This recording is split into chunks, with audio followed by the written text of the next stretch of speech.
hair, please? Yeah. Yeah, good. That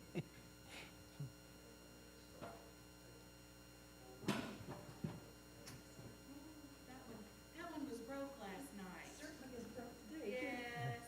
Need to put a note on it. We need to put signs on. Yes, that was kind of surprising. Yeah, I'll tell the tribal council.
To 7 P Central. Again, thank you for being here. I'm really excited about tonight's presentation. Tonight, we're going to have Roy Hamilton talk about Cherokee communities and culture, identity. It's a subject that comes up a lot, especially now that we've got Facebook. There's a lot of discussion about identity. And so as I travel, it's something that comes up a lot as well. People want to know more about our culture, our history, our connections. And so Roy has a vast knowledge about our community connections, our family histories. He grew up in our local communities. He doesn't approach anything he does as an outsider. And that makes him very special. He grew up in Wauhilla, Oklahoma, in Adair County, and he is the in-house genealogist and a special projects officer at the Cherokee Nation. And he just has a very strong foundation in Cherokee culture and a vast knowledge of history, in particular family and community histories.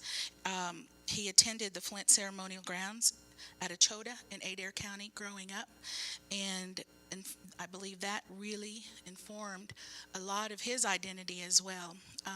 So, Roy, thank you for being here. We're so happy that you are here with us. He's a good friend. He's been the best friend I think I've had, and so it's good to have him here tonight. Wado.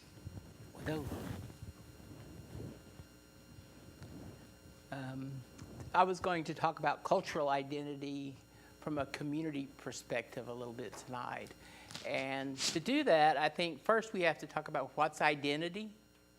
And I think I'm going to do it from a personal perspective and just give you a lot about who I am as a Cherokee and how I come to define myself as a Cherokee.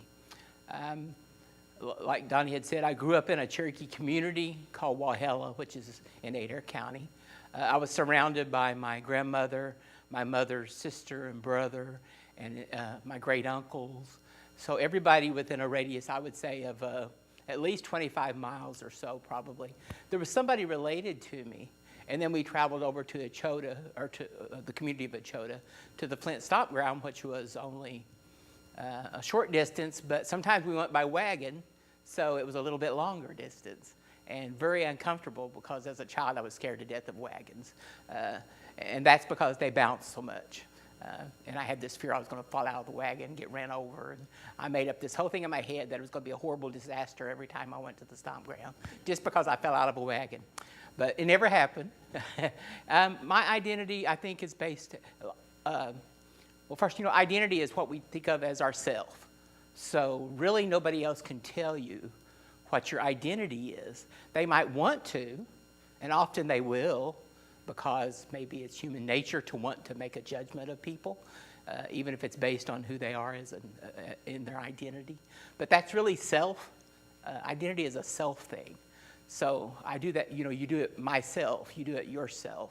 I don't think, especially from a Cherokee cultural rearing by my mother, she always told me Cherokees are kind of autonomous. I don't have a right to tell another Cherokee who they are or what they should do. We might make judgments in private or even in our heads, but we don't share those. My mother would say, that's none of your business, sort of thing. So I never thought about telling somebody else who they were or what they were. And then as I grew up, I didn't know I had a blood quantum until I was in my late teens, maybe early 20s. And I realized that I had a card that said I had a specific quantum. And then I discovered that some people self-identify because they have a card.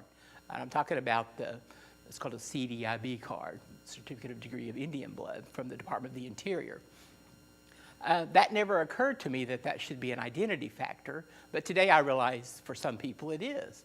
And again, like I said, it's a self thing, so if that's what someone sees as their identity, I'm not going to tell them they're wrong. But I never based my identity off of a card or an acknowledgement by a government, the United States, or something like that. I might base some of my personal identity off the fact that I'm a citizen of the Cherokee Nation, because I'm very proud of that. So, I'm so proud of it that perhaps it is a part of my inner core that identifies me as a Cherokee. And I really believe that's to be the case. Where did I get that feeling of nationality or patriotism? Again, my mother, my grandmother. My grandmother would talk about before Oklahoma was a state, and she was the citizen of this great Cherokee nation. Well, that nation continued in her mind, and in many ways, after statehood, it didn't just go away. So from that, I think I began to build an identity as a Cherokee. The biggest factor in my personal identity would be, of course, my mother. My mother was Cherokee. Her mother was Cherokee. Which would be my grandma. My great-grandmother was Cherokee. My great-great-great-grandmother was Cherokee. I have a clan. I'm Bird Clan. And so from that, I think I began early, at a very early age, to build this identity that I was nothing but Cherokee. I didn't have an identity factor that reached outside of my community. Because community is what sometimes connects us as a people, not just perhaps as Cherokees, but any peoples. A commonality being, I grew up in this particular community that was predominantly Cherokee. I grew up going to Stomp Ground. I grew up in a local little school before Oklahoma had consolidated and we went into Stillwell to go to school. So the school itself was mostly my relatives or people I knew very well. So those factors were what made me feel a cultural identity through my community. And that's what began to build begin to give credence or give me strength as knowing I was Cherokee. And that was very important to me. The importance of it was that my grandmother had talked about it. But the biggest factor perhaps from that was, again, my mother. My mother would have these conversations with her sisters, her aunts, different women in the kitchen. And as a child, I didn't like hanging out with my father because they never talked about anything interesting, and they spit a lot and talked about dogs. So, I just wasn't interested, and they were boring. So I thought, well, I'll check out what Mom's talking about, and I would get under the kitchen table, and they would kind of forget I was there. And then I would get to hear all these fantastic conversations about anything you could imagine. They talked about each other. They talked about the community. They talked about the family. They talked about all those things that made us cohesively a group, a cultural group, with a cultural identity specific to us as Cherokee people. And it was there I first heard about the Trail of Tears and that my great-great-great-grandmother had died. And the way they put it was somewhere near Nashville, and they had to bury her and come on. So as a child, that really, when I first heard that, it was kind of a shock. I didn't know that this had happened to our people. And then my mother might, on occasion, talk about it, and she would cry. And because my mother cried, I think it embedded this idea in me that this horrible thing really connected us as Cherokee people. Because as a unit of, between about 16,000, we had moved across the country together. And we came here, and we were here and set up home again together in Oklahoma, or Indian Territory. So my family had done that. From those stories, I heard my mother say, we arrived in 1839 in a really bad winter storm. We sort of just made our way into Indian Territory and chose where we would live and began from nothing. They just began to build their lives again. And they actually moved to where I live today. They moved to Walhalla. They called it Awahila, meaning, I think, relatively, if I, interpreting it correctly, where the eagles rest. But they didn't really mean the bird, although I think you could get that from the wording. They meant a family. There was a distant relative, about a fourth great-grandmother, who was the oldest of our group, who traveled on the Trail of Tears, settled in Awahila, and her name was Go Back Eagle in English. So they named it after her, and from that it became Walhalla over the years. People moved in, the name kind of got changed, and in English they kind of changed it to Walhalla.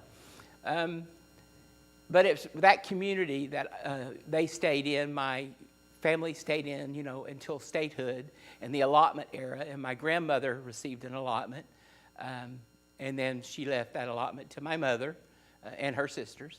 And then my brother lives on part of the allotment, but I still live in the community. And I live on allotment land of a woman named Annie Christie, who was a daughter of a man named Ned Christie. And Ned, there's a whole story there. And if you ever want to Google Ned Christie, there's an incredible amount of information. Now, the internet's not always right, so I recommend, you ask questions and look around before you determine what you think about Ned Christie. But it was Ned Christie's brother, Jack Christie, that was my great-grandfather. And after Ned, he was assassinated in 1892 by the United States Marshals and a posse that came into the Cherokee Nation. His wife was Nancy. My great-grandfather would marry Nancy 7 years later after Ned had died, and they would have a family together. So my mother knew them. I didn't. They died before I was born. So I would get to hear about them through my mother and the lives they had led. Nancy, having been married to Ned, and how all of this happened, but she had been the cohesive glue of that whole family and keeping Ned kind of centered and a part of Walhalla still. The family just never left there. And they kept Ned there and tried to protect him until they no longer could. So Walhalla was a very Cherokee strong community at one time. And then over time, people began to move in and the population has grown. And although there's still, not very many people there, it's more of a diverse community. And we don't have that cohesive factor as a full community, like a lot of communities don't. We don't have one commonality where we all come together. Now there's pieces, some go to the church, the Baptist church. Some go to the stock ground still. But it's fractured up. And even though there are non-Cherokees living there, in my mind, I always want to think, I wish we had a cohesive bond, which makes a community what it is. But, we can build small pockets, and that's what's important, I think. We have these pockets of Cherokees who have this commonality of culture or religion or spirituality, anything. And there's always one common thing, too, among us. We have this one thing that binds us, and that's we eat a lot and have food together. So I remember these great dinners that my mother would prepare. And I remember my mother never locking the house and always having it open. And there was always coffee and something to eat, 24 hours a day. And because in our community being so cohesive at the time, people just came and went as they pleased. Men would be out hunting at night, and so they would get hungry or they wanted coffee. They just came by the house and just helped themselves. You know, I would wake up sometimes from this noise, and I would realize it was just somebody in the kitchen getting coffee and something to eat. But she kept that going constantly because it was another thing that united us. And then there were Cherokee people who would travel from home to home making visits. And so I just knew when, for example, this gentleman named Mr. Keys, I knew when I saw him walking up the road that we had a guest for a few days. So Mother did too. She just had his bed ready, and she would feed him. And he spoke only Cherokee, so he would talk to my mother. And at the time, you know, I'm not a fluent speaker, so he would have conversations with my mother, and he would pat me on the head a lot. But he was a very nice man.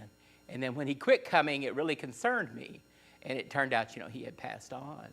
But it was a constant thing, and we knew he would be by sometime in a month or every other month. And we knew that he would stay a week or so with us. And then he would go on to visit other relatives or family. And although biologically we weren't related to him, he had known my mother growing up, and he had known my grandmother. So they had this bond that was what? Cherokee. They had a cultural identity together. And it gave them this commonality that made them bound together in a way. It's like family, you know, but it extends beyond. It's like clan. You know, a clan family's huge. I have many nephews and nieces who biologically aren't related to me, but they don't know that actually. As they grow up, they'll just call me Uncle Roy. And at some point, they'll discover, you know, well, he really wasn't my uncle biologically. But clan-wise or because we go to the ceremonial ground together, they think of me as Uncle Roy. And I think that's great because I did the same thing. I attached myself as a child to anybody older was uncle or aunt. And I didn't know any difference. I thought they really were biologically, I thought, connected to me. And then later I would discover it was more of a cultural identity thing that bound us than it was any kind of biological connection. So those things were important, and I think they're still important.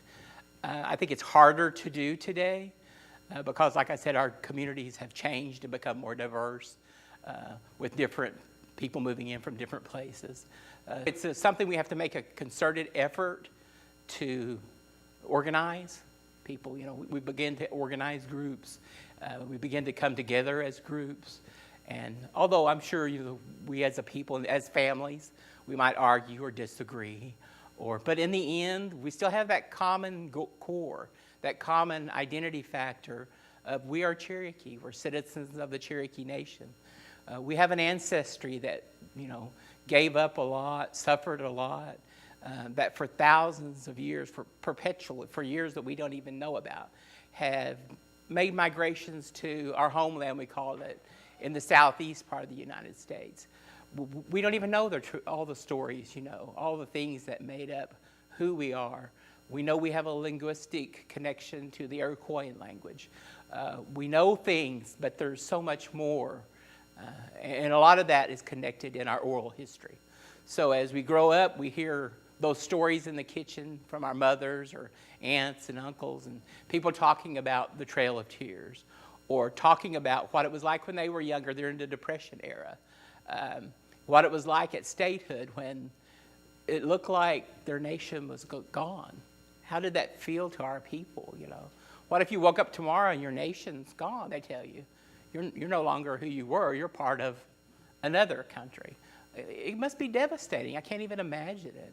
So for my grandmother, she said it was. She said she cried, you know, the entire night, the night they told her Oklahoma had become a state. Because in her mind, she thought they had destroyed her nation and done it just by signing some papers. She was thrilled as she grew older to realize that we had managed to survive it and we had still stayed bound as a people. And her brother, Tom Christie, was my great-great-uncle, and he was the chief of our ceremonial ground. So I saw him a great deal, and I learned a lot of Cherokee things from him. He had a unique perspective on the world based on his life experience with non-Cherokees. So he was not comfortable outside of our community.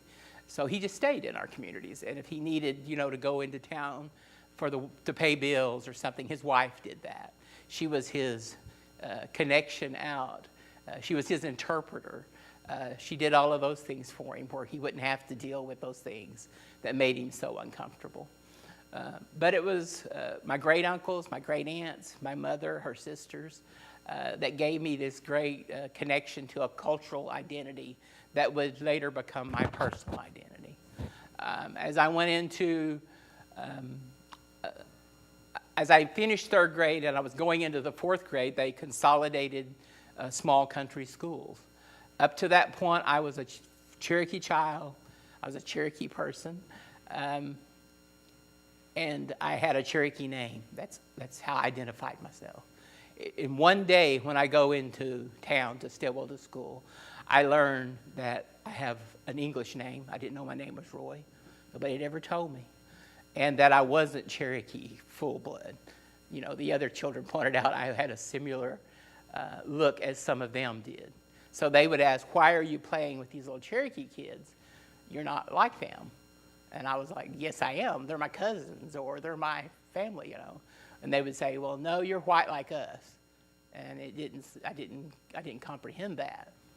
So it bothered me, and I go home to tell my mother, and she tells me, you know, it doesn't matter what other people say about you. Who you are is what you decide for yourself. And just stick to that, she would tell me. So that's where I think, you know, my identity factor comes in. I'm still Cherokee. To me, that's all I know. I don't have a tie to other grandparents. I had white grandparents, but I never knew them. So the only grandparents I knew were my grandpa and grandma. And my grandma was a Christie, a full-blood Cherokee. And, you know, that was my identity. It was through her and my mother. So I just never crossed my mind that there was this other part of me biologically. But, you know, like I said, or I alluded to, biology doesn't always make you who you are.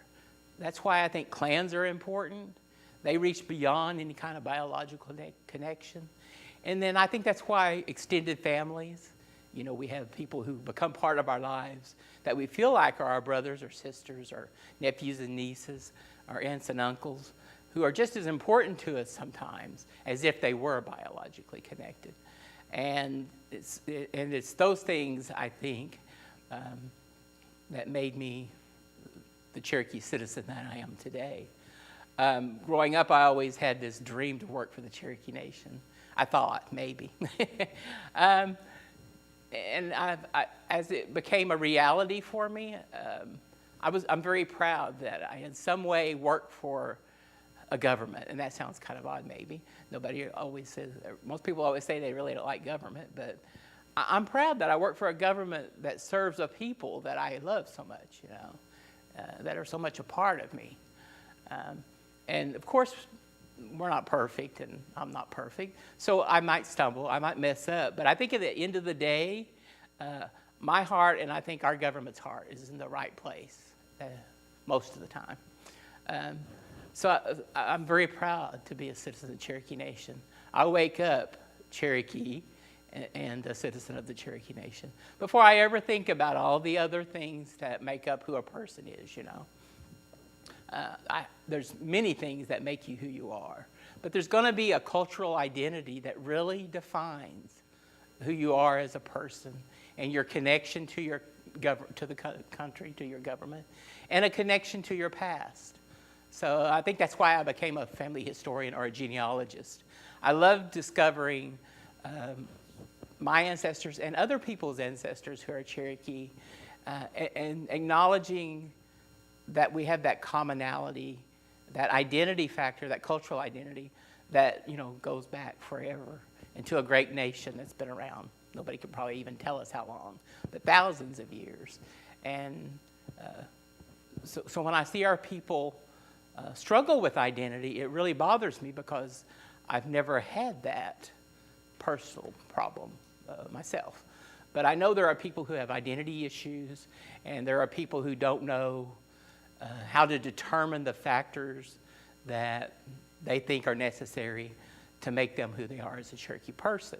And I run into it, of course, through genealogy, and that's what I'm referencing, because people come to me and they really, really want this identity factor through the family. And sometimes I can discover that, and sometimes I can't prove it. So I feel sorry for them sometimes, those I can't prove, because they'll actually go away crying or very upset, you know. And I tell them, well, you know, I always say, you still have your own personal identity of who you were when you were growing up. You're still the same person you were. If you think you are Cherokee, it's okay to say you have ancestry. Now, you know, you can't say you're a citizen of a country that you're not a citizen of, or you shouldn't. I'm not going around saying I'm a citizen of Scotland or a citizen of Ireland or something like that. So, you know, it's the same thing about the Cherokee Nation. But it's okay. Nobody can tell you who your ancestry is. And you research it yourself, or you have a genealogist do it. And while that may not confirm to the world, it may confirm for an individual that they have a connection, if it's that important to them in that way. Like I said, I grew up just knowing I was Cherokee, so I've never had that feeling or had to go through those things that other people do. And then as I travel across the United States, sometimes I run into at-large citizens who really like the idea or love the idea of bringing cultural things to them, because that's important to them. And maybe it's something they've missed out on because of generations separated from Oklahoma, from the Cherokee Nation. I have cousins who are a third generation now from the person who left to go to California.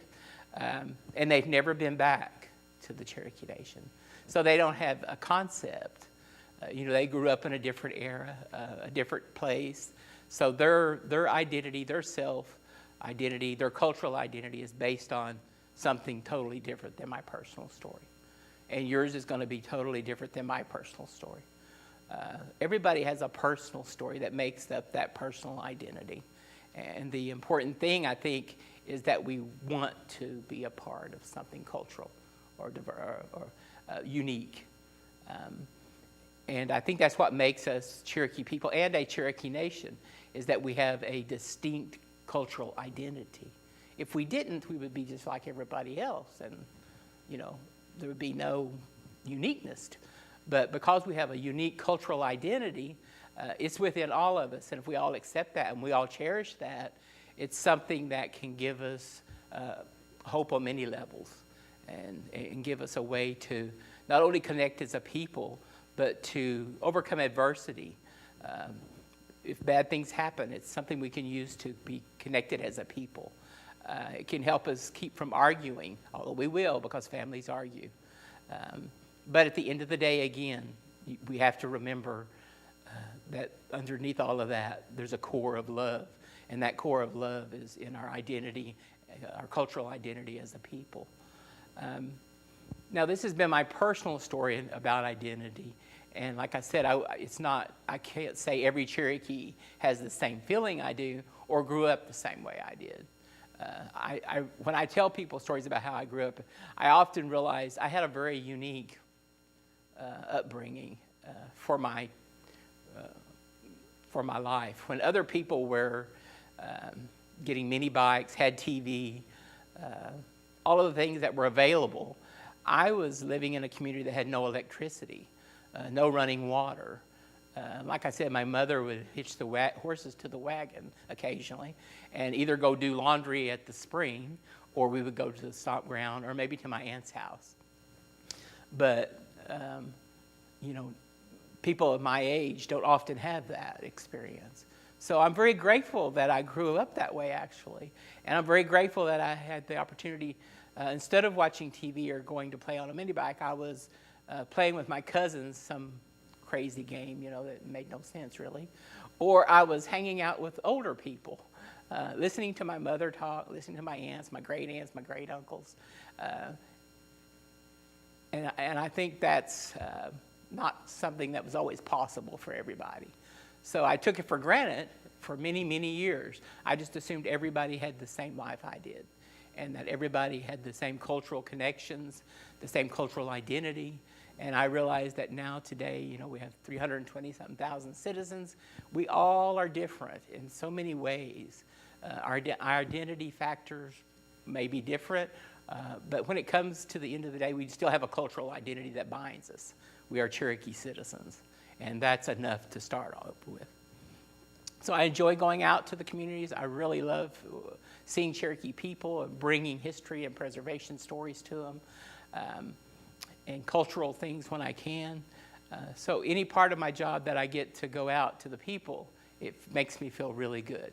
So I think I'm blessed, and I know I'm blessed. So it's important to me that I get to do these things, and I'm lucky that a government will allow me to be part of it. I'm not keeping time, so I don't know how long I've been up here, so I will check. Not really that long. Well, I don't have a lot more. You have any questions or comments? Give me a reason to keep talking.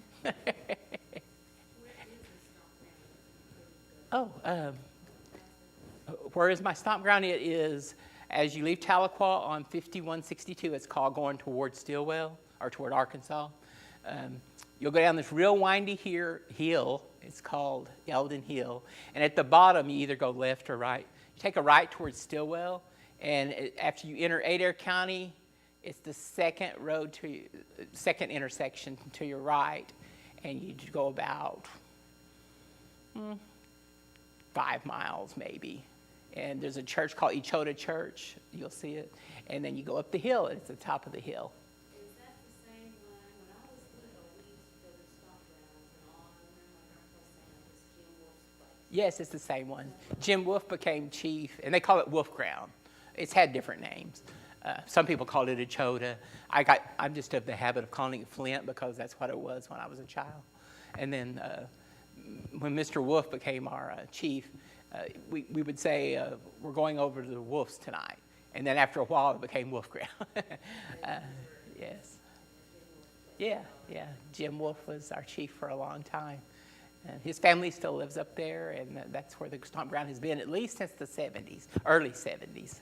Before that, it's been in other locations, but that's where it's been for a long time. And they're dancing again. They dance on the first Saturday of each month, usually. Because I grew up at Chewy, and we Yeah. stomp grounds. Yes, you still do. Long Valley is at Chewy, a small community. And it's another cohesive group. And I'm familiar with those because a lot of times my family members, I don't have like third, fourth cousins and all that. Everybody's just a cousin if they're a cousin. So a lot of my cousins are chiefs of these grounds. So I've known about them for a very, very long time. We didn't really visit other stomp grounds when I was growing up. We just went to ours. And then my grandmother, which she was a shell shaker, in front of her house, she had this little area that had 7 trees that made up a sort of a circle. And she would practice stomp dancing out there in the middle until she wore all the grass out, and there was no grass left. I remember that as a child, and her feeding the birds out there in the same spot. But yeah, she liked to practice shell shaking. And then when her health got too bad, she would go, I remember she'd even go out, and she was in a wheelchair, and she would still put her shells on, and they would push her around, and she could still shake her shell. But it just made her feel good, and it was an experience for me growing up with a Cherokee family like that. I think that's what makes everybody who they are.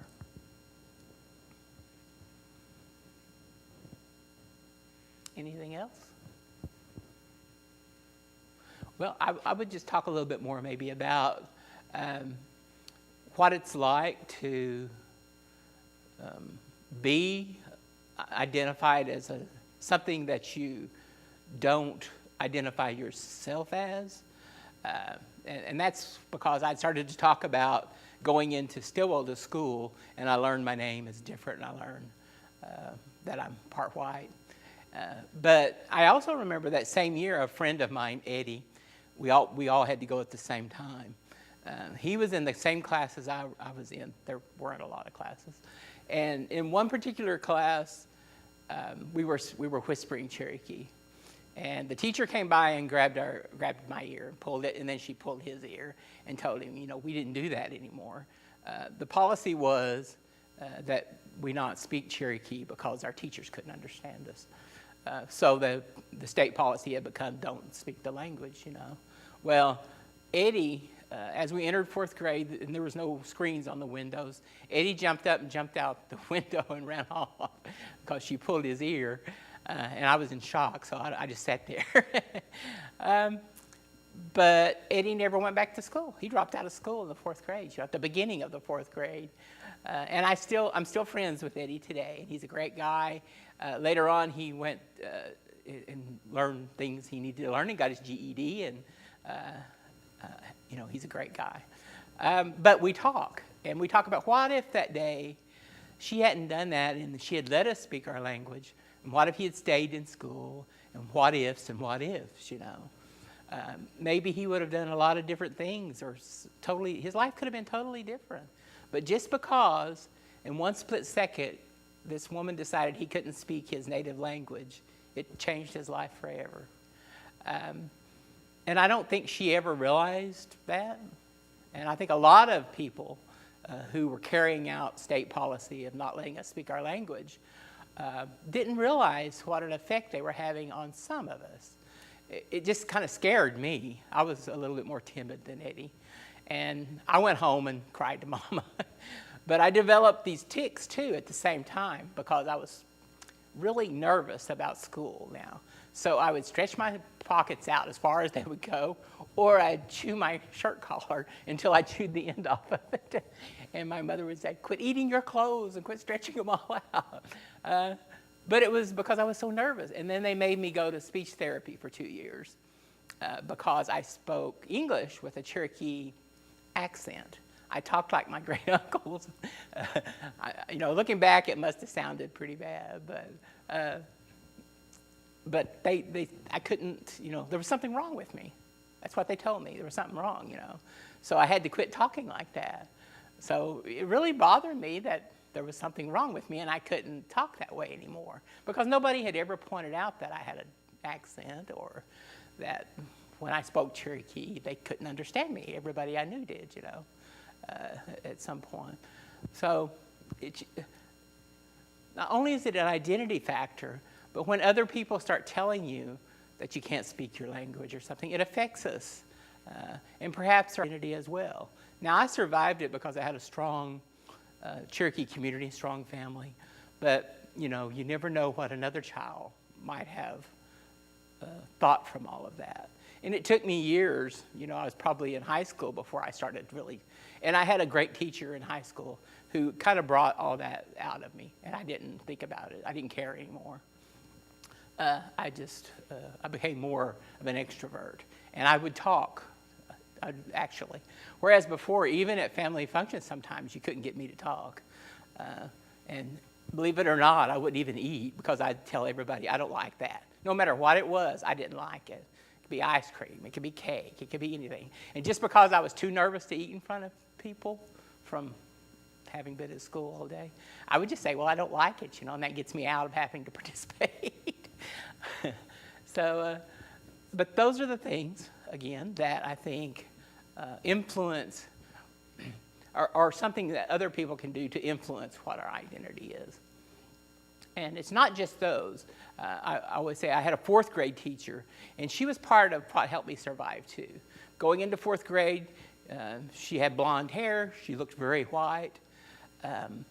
But then I discovered she was Cherokee.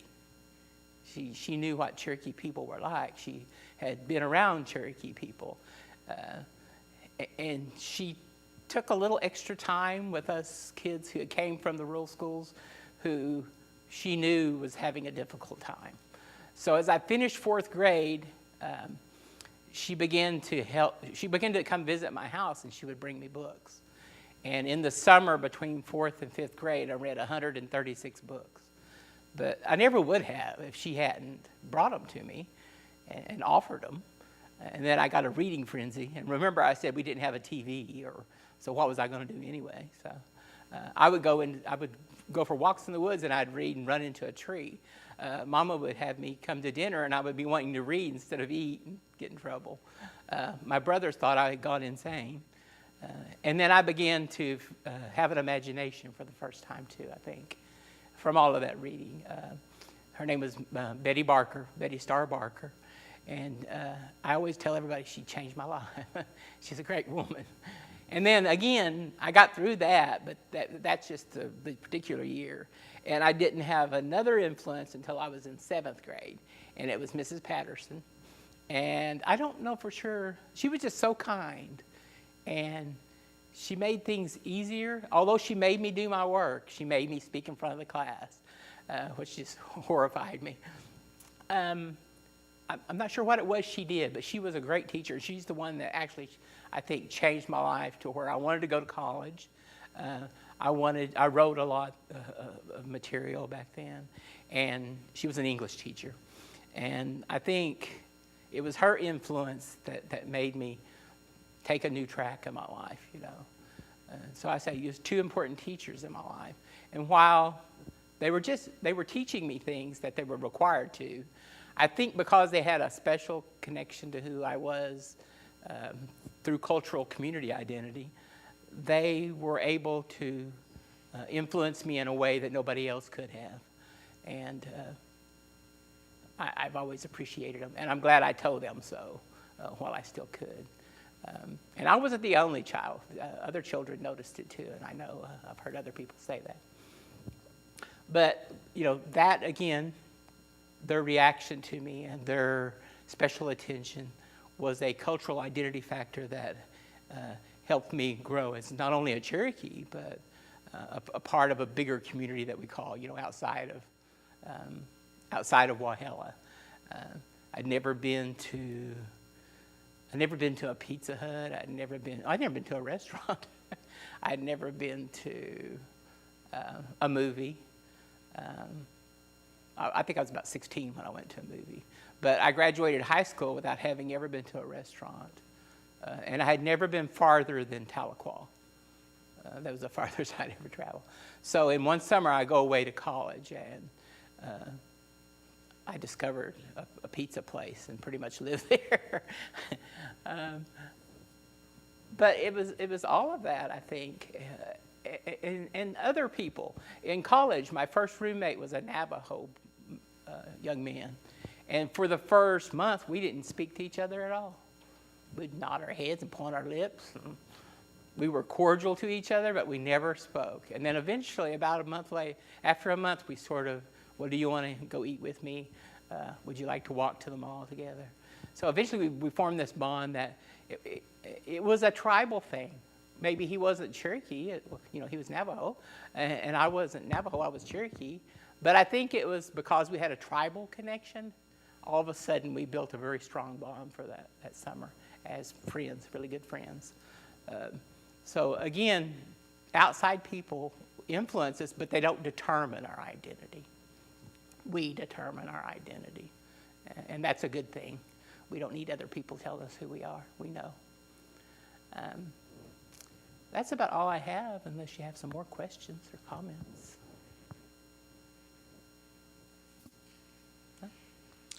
I appreciate you coming. Does anyone have any similar experiences they want to share about school and community and identity and how things were growing up? What communities are you from? Chewy. We got Chewy in the house and Briggs. And Briggs. Where did you grow up? Oh, really? Okay. Oh, really? Oh, so did you go to Chilocco?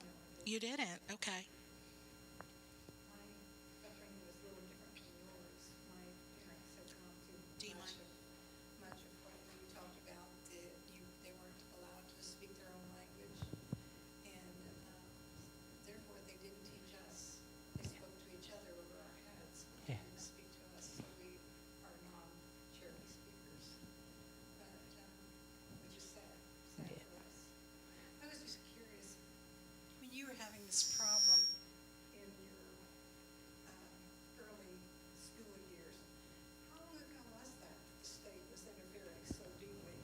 Well, I was born in 1959, so however old you are when you're going into the 4th grade, That's not been that long. it was in the 60s, I guess. maybe mid to late 60s. I was probably 10-ish, 11. I'm not sure what grade. Is that right? I don't know what grade you are in when you go into the 5th grade. That's pretty bad. I had a great education, didn't I? But I was going into the 4th grade. I just finished up 3rd.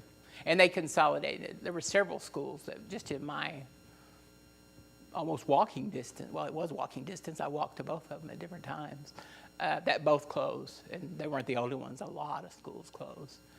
What I call community schools. And that was a great binding factor to our communities, you know. All of the children were being brought up together because we saw each other every day. Now it's different because even if you go into town to school, everybody's scattered. Nobody has a real common community. So it makes a difference. And I try to understand why they don't have community schools anymore, and I'm sure it's a monetary factor, probably.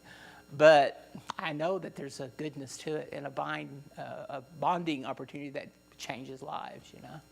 Because even after if you go to school together for 12 years, even after you leave and go to school, you're still brothers and sisters with all those people. There was 21 of us, we were cousins, but there were 21 of us, and we were in and out of each other's houses so much that sometimes people didn't know for sure which one we belonged to. And today we always say we have 21 brothers and sisters when we're together, you know, because we think of each other that way. My cousins are my brothers and sisters, just like my brothers and sisters. Yeah, it is good. And one reason it's good is, you know, if you have problems, and everybody has problems, you've always got this reinforcement factor that's just there to pick you up and pat you on the back and be a part of it. And we have crazy people in our family, but we love them and we get along with them and we talk about them behind their back. But you know, everybody does. It's just the way it is. But if you love people, you find a way to get around anything that's crazy.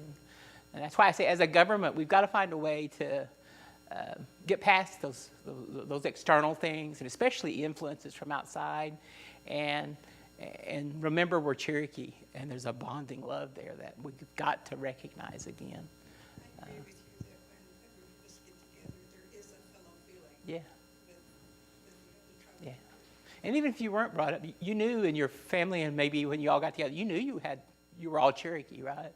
I mean, that's at the end of the day, you have this commonality, this cultural identity, or a community cultural identity.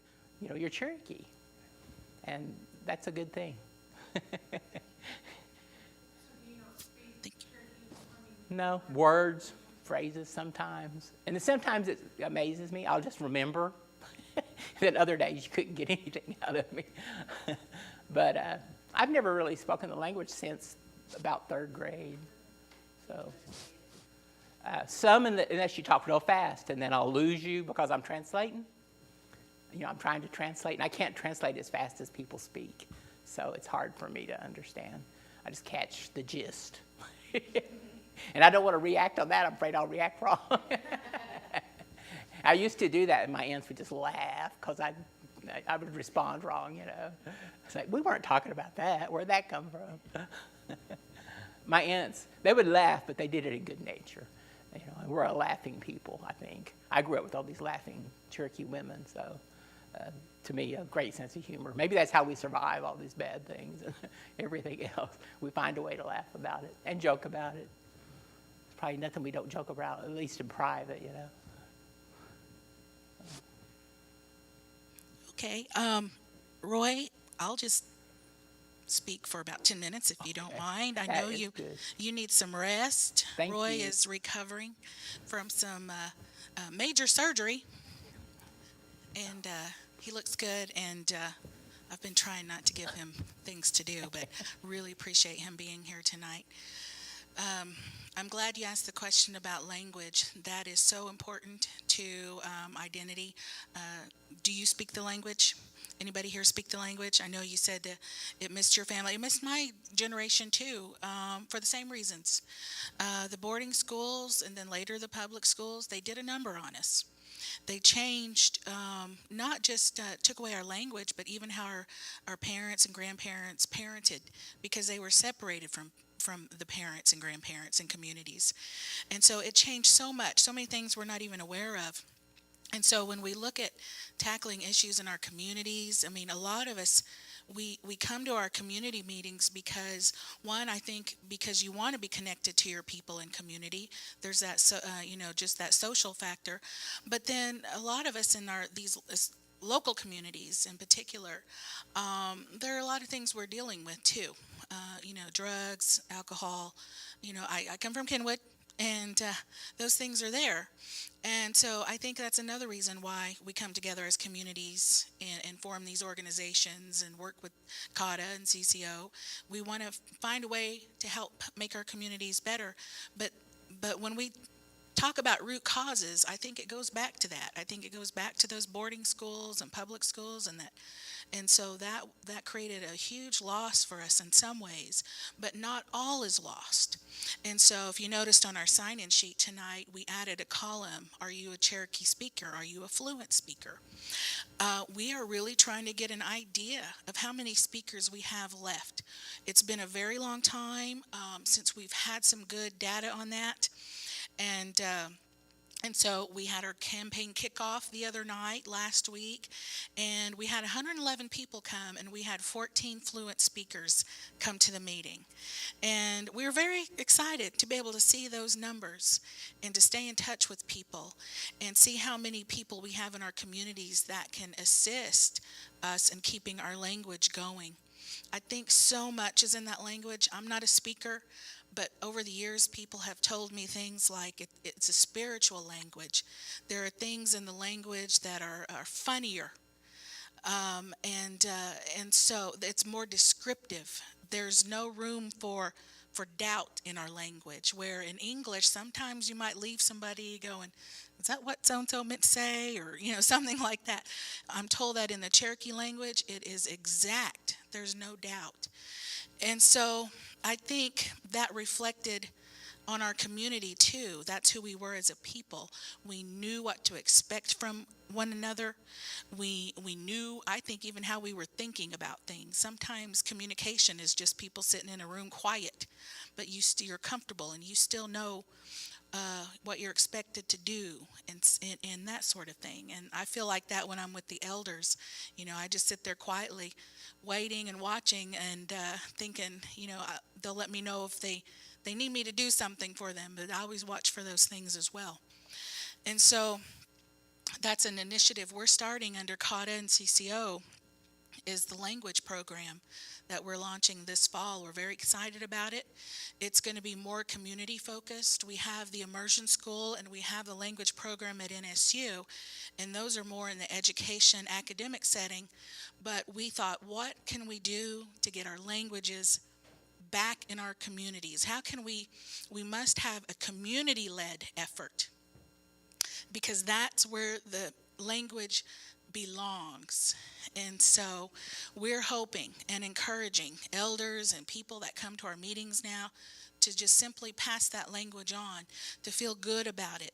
I know that so many of them with the boarding school and public school experiences, when you're punished for speaking your language, it put doubt in their minds as to whether it was a good thing or not sometimes. And I think a lot of them didn't want those experiences for us. So we were given that message: learn English. That's the way of the world. Get ready for the real world. But I think we as Cherokee people have a lot to offer. I don't think we have to give those things up. We know many people that can speak Cherokee and English, and they've been successful, whatever you think successful is. And so we don't have to choose one way or the other. And that's a message we're really trying to bring to our communities. And we're going to need your help in those experiences that we had where our language isn't there. And we don't want another generation of people, of our kids, to experience that. Roy talked about identity. There's so many ways to look at identity. Is it the card? Is it where you grew up? Is it people talk about skin color and eye color? People talk about identity in so many ways. But for me, I don't feel fully Cherokee because I don't have my language. And that's not my dad's fault. That's not my mom's fault. because they shared those stories with me of their time in the public school. But when we talk about identity, which was our topic tonight, language is key. It is so important. And we need community advocates, and we need community teachers, and we need people to get really, really excited and help us keep our language alive. It belongs to the community. It belongs to the people. And so that is where we're going, and one of our efforts is to find a way to support people that want to teach language in their communities and make that important in their communities. I think it will help strengthen our identity.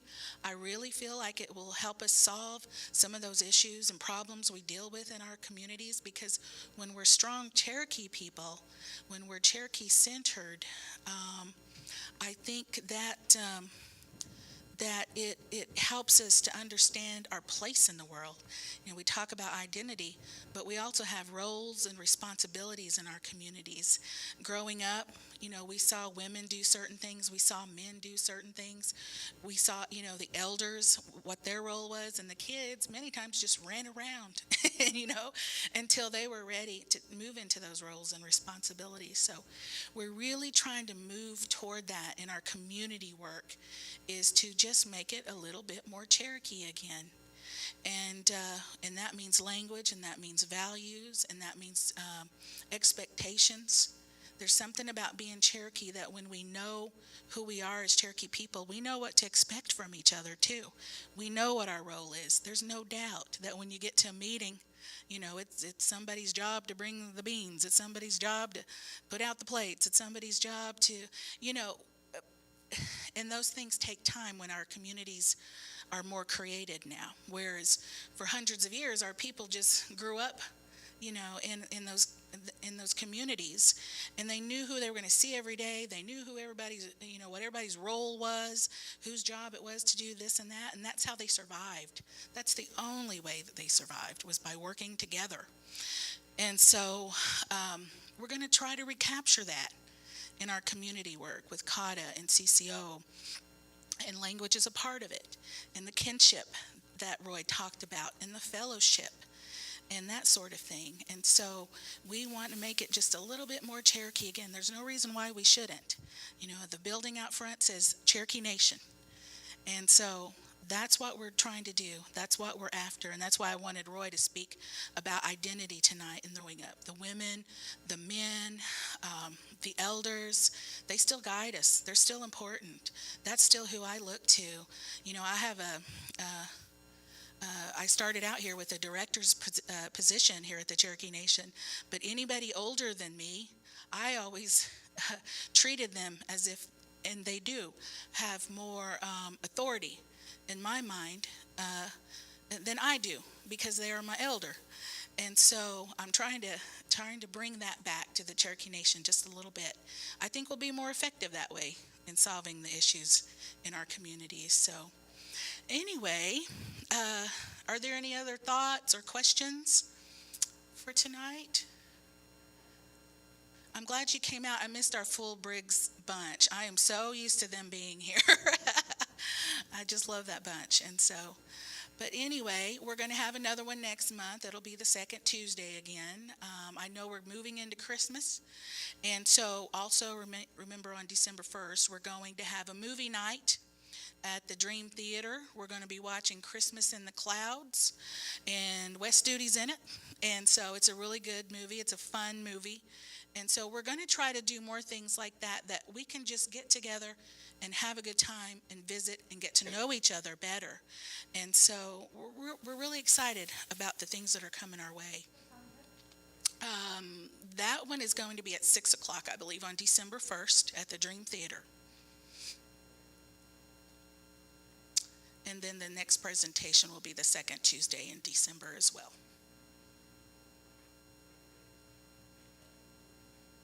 So I hope I didn't ramble on too long. And so I really appreciate y'all being here again, and for everyone watching us online.